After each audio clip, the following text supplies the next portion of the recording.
Hi friends, welcome to மா kitchen. இன்றைக்கி ரொம்ப ஈஸியான ஒரு லட்டு தான் பார்க்க போகிறோம். அதுவும் நேந்திரப்பழம் வச்சு தான் பண்ண போகிறோம். இது எப்படி பண்ணுறதுன்னு பார்க்கலாம். நான் ஒரு நேந்திரப்பழம் எடுத்து ரவுண்டாக கட் பண்ணி வச்சுருக்குறேங்க.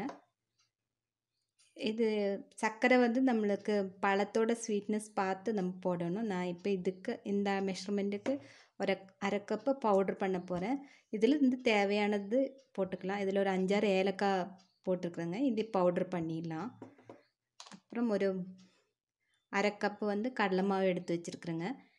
1/4 கப்பு இது மெல்ட் பண்ணால் 1/4 கப் ஆகிடும் நெய் எடுத்து வச்சுருக்குறேங்க.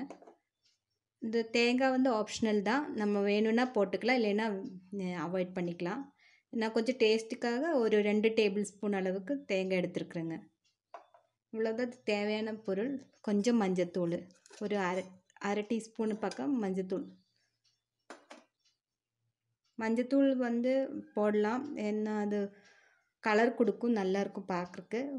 அதோட இதெல்லாம் இருக்காது, அந்த மஞ்சத்தூளோட குத்துற ஸ்மெல்லெல்லாம் இருக்காது. நம்ம இப்போ வந்து ஃபஸ்ட்டு இந்த கடலை மாவு வந்து கொஞ்சம் நெய் ஊற்றிட்டு கிளறி வச்சிடலாம். இந்த நெய்யில் நல்லா ஃப்ரை பண்ணணும் நம்ம. அதுக்காக இதை வந்து நல்லா மிக்ஸ் பண்ணி வச்சுக்கலாம்.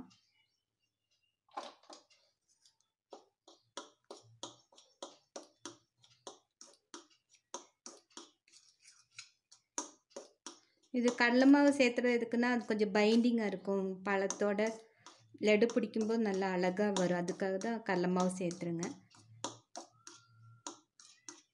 ரொம்ப ஈஸியாக இருக்கும், ரொம்ப சுவையாக இருக்கும். ஒரு 2-3 நாளெல்லாம் கெடாமல் இருக்குங்க. தேங்காய் சுத்தமாக போடலைன்னா ஒரு வாரம் வரைக்கும் கெடாமல் இருக்கும். தேங்காய் போட்டால் ஒரு 3-4 நாள் வரைக்கும் இருக்கும் ஃப்ரிட்ஜிலெல்லாம் வச்சா. இப்போ இது நம்மளுக்கு வந்து நல்ல மெல்ட் ஆயிடுச்சு, நல்லா மிக்ஸ் ஆயிடுச்சு.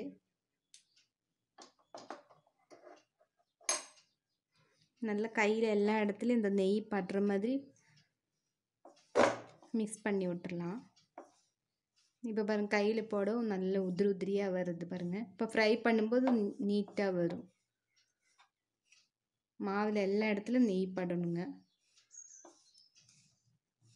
அந்த நெய்யும் வந்து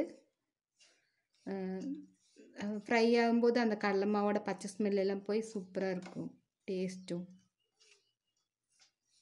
இப்போ இது இப்படியே இருக்கட்டும், மாற்றி வச்சுக்கலாம். ஃபஸ்ட்டு என்ன பண்ண போகிறேன்னா, இந்த நேந்திரம்பழம் இருக்குது பாருங்கள், அதை வந்து கொஞ்சம் ஃப்ரை பண்ண போகிறேங்க. கொஞ்சமாக எண்ணெயில், நான் அது எண்ணெய் எடுத்து வைக்க மறந்துட்டேன். எண்ணெய் கொஞ்சம் போதும். நான் இப்போ இதில் கொஞ்சம் கூட எண்ணெய் ஊற்றிட்டு இது கொஞ்சம் கொஞ்சமாக பொரிச்சு எடுக்க போகிறேங்க. எண்ணெய் வேஸ்ட் பண்ணக்கூடாது. அதனால எண்ணெயோட டேஸ்ட்டெல்லாம் இருக்காது. ஃப்ரை பண்ணி மாற்றி வச்சு நம்ம இந்த கடலை மாவும் வறுத்துட்டு இதை வந்து பவுட்ரு பண்ண போகிறோம். அவ்வளோதான். முதல்ல சர்க்கரை பவுட்ரு பண்ணிடலாம். அப்புறம் இதெல்லாம் கூட ஜாயின் பண்ணி உருண்டை பிடிக்க வேண்டியது ஈஸியான வேலை தாங்க. இப்போ நான் வந்து ஃபஸ்ட்டு இது சர்க்கரையை நுணுக்கிடலாம்.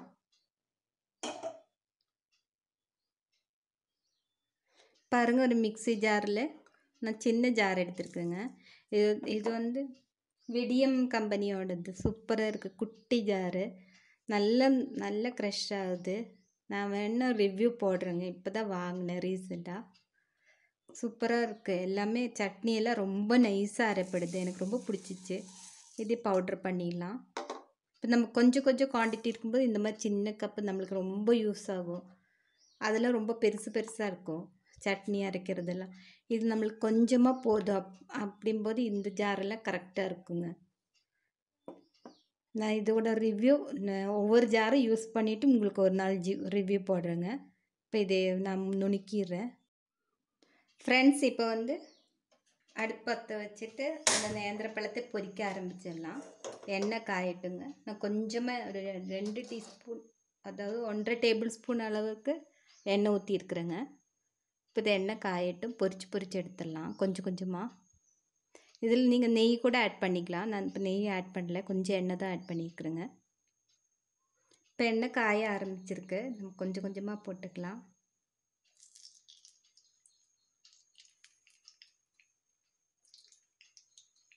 எண்ணெய் வேஸ்ட் பண்ண வேண்டான்ட்டு தான் நான் கொஞ்சமாக எண்ணெயில் பொரித்தேன். உங்களுக்கு பொறுமை இல்லைன்னா நிறைய எண்ணெயில் ஒட்டுக்கா பொரித்து எடுத்துருங்க.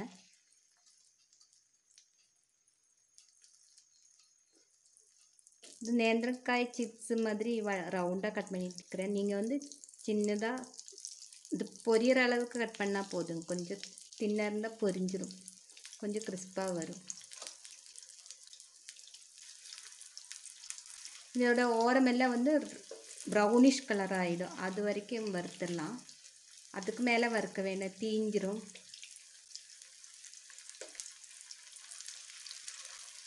இது கொஞ்ச நேரம் வறுபடுத்துங்க, நான் அப்புறம் காமிக்கிறேன் உங்களுக்கு.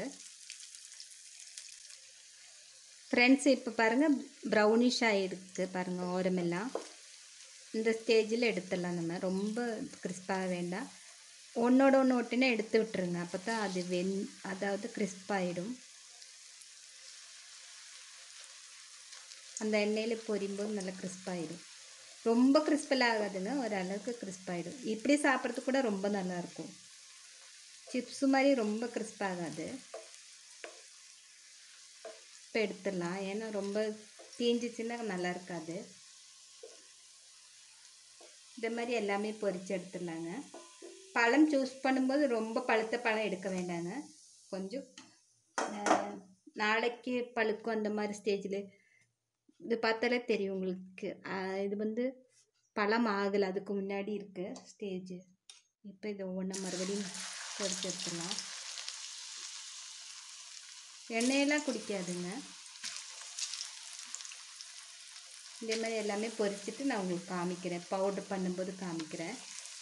இப்போ நான் வந்து சர்க்கரையை நுணுக்கி வச்சுட்டேங்க. இதுலேருந்து தேவையானது பார்த்து நம்ம போட்டுக்கலாம். ஏலக்காயும் சர்க்கரையும் நுணுக்கி வச்சுருக்குறேங்க.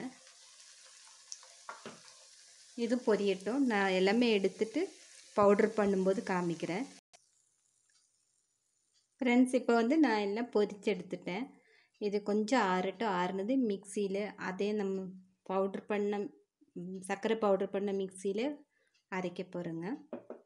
இது வேறு பழம் வச்சு நான் பண்ணி பார்த்ததில்ல, நேந்திர பழம் பண்ணி தான் பார்த்தேன். நல்லா வந்துச்சு, அதனால உங்கள் கூட ஷேர் பண்ணுறேன். ஃப்ரெண்ட்ஸ், இப்போ இந்த வடச்சட்டியிலே வந்து நான் கடலை மாவு நம்ம மிக்ஸ் பண்ணி நெய்யோடு மிக்ஸ் பண்ணி வச்சுருந்தோம் இல்லைங்களா, அதுவும் கொஞ்சம் மஞ்சத்தூளும் போட்டிருக்கிறேன். இதை ஆட் பண்ணிக்கலாம்.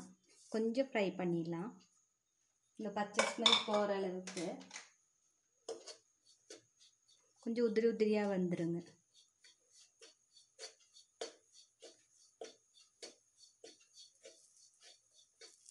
இதிலே நெய் இருக்கு இல்லைங்களா, இப்போ மெல்ட் ஆகிட்டு நல்லாயிருக்கும்.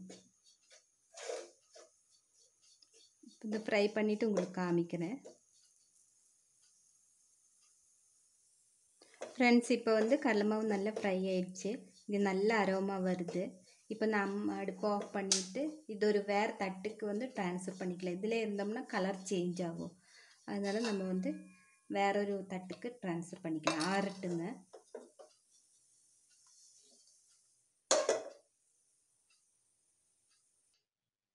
ஃப்ரெண்ட்ஸ், இப்போ வந்து நான் கடலை மாவும் மிக்சியில் ஒரு ஓட்டினேன், ஏன்னா அது திருத்திரியாக இருந்தது. அதனால் இந்த பழத்தையும் வந்து நல்லா மிக்சியில் ஓட்டிட்டேன். இப்போ இதெல்லாம் மிக்ஸ் பண்ணிடலாம். தேங்காய் இது கூட சேர்த்துடலாம். நம்மளுக்கு தேவையான அளவு இது மிக்ஸ் பண்ணிவிட்டு பார்த்துக்குங்க ஸ்வீட்டு. நான் இப்போ ஒரு 5-6 ஸ்பூன் போட போகிறேன் சர்க்கரை தூள்.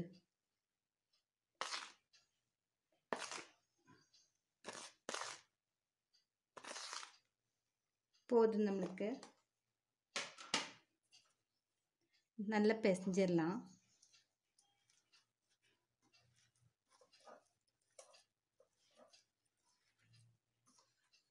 லட்டு வந்து ரொம்ப சாஃப்டாக இருக்கும், ஏன்னா பழம் சேர்த்ததுனால. இதில் வந்து கிஸ்மிஸ் வேணாலும் போட்டுக்கலாம், முந்திரி திராட்சை எது வேணாலும் போட்டுக்கலாம். நல்லா மிக்ஸ் பண்ணிடலாம்.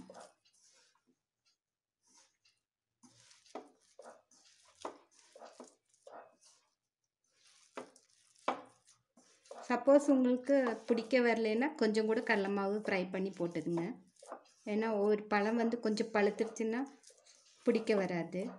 அதனால்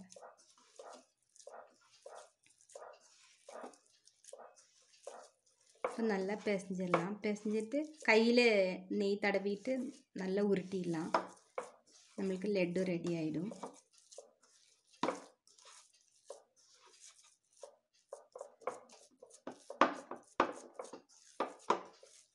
இன்னும் மிக்ஸ் பண்ணிடலாம். பாருங்கள் ஃப்ரெண்ட்ஸ், நல்லா பிசைஞ்சு வச்சுட்டேங்க. இப்போ நான் கையில் நெய் தடவி இருக்கிறேன். இப்போ நம்மளுக்கு எவ்வளோ பெரிய லட்டு வேணுமோ பிடிச்சிடலாம். பாருங்கள், கையிலெல்லாம் ஒட்டாது. ஸ்வீட்னஸ் நீங்கள் பார்த்துக்குங்க, வேணும்னா போட்டு பிசைஞ்சுக்குங்க. நீங்கள் இதே வந்து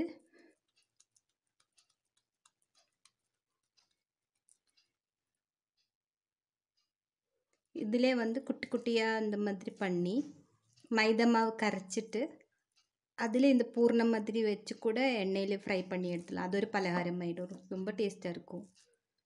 கடலை மாவில் இல்லைன்னா மைதா மாவில் இதில் ஒன்று. பாருங்கள், இந்த ஒரு பழத்துலேயும் ஒரு கப்பு கடலை மாவுலேயும் ஒரு 4 வரும்னு நினைக்கிறேங்க. இவ்வளோ பெரிய லட்டு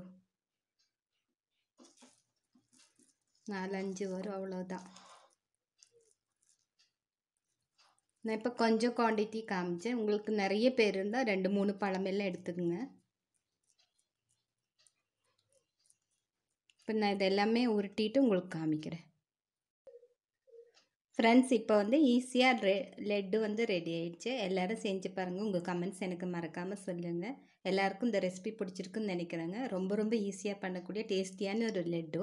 இந்த வீடியோ பார்த்ததுக்கு ரொம்ப ரொம்ப தேங்க்ஸ்.